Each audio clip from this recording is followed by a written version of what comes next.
Doctor महिलेच्या मोपेडच्या समोरच्या कॅरियरमध्ये ठेवलेला आयफोन आणि रोकड चोरून पसार झालेल्या दोघांना सांगली ग्रामीण पोलिसांनी तात्काळ ताब्यात घेतलंय.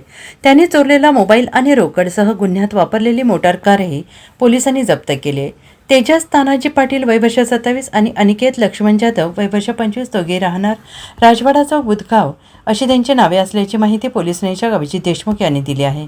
मिरज तालुक्यातील बुधगाव येथील डेंटल महाविद्यालयात कार्यरत असलेल्या डॉक्टर शरयू शिंगटे या आपल्या मोपेडवरून मेडिकल साहित्य खरेदीसाठी निघाल्या होत्या. अचानक रस्त्यात त्यांची मोपेड नादुरुस्त झाली. ती मोपेड त्यांनी बुधगाव येथील एका ठिकाणी रस्त्याकडेला उभी केली. त्यानंतर आपल्या मित्राला बोलावून त्या मित्राच्या दुचाकीवरून पुढे गेल्या.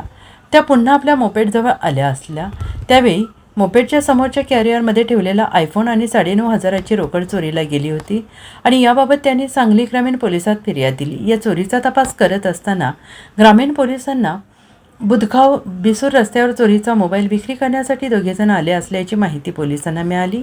त्यानंतर पोलीस निरीक्षक श्री देशमुख यांच्या मार्गदर्शनाखाली गुन्हे प्रकटीकरण शाखेकडील सहाय्यक फौजदार मेघराज उपरोपनर, विजय घोलप, हवालदार पंडू पवार, अभिजित पाटील, अप्पा कोळी, हिम्मत शेख यांच्या पथकाने संशयित दोघांना पकडले. त्यांनी गुन्ह्याची कबुली दिली.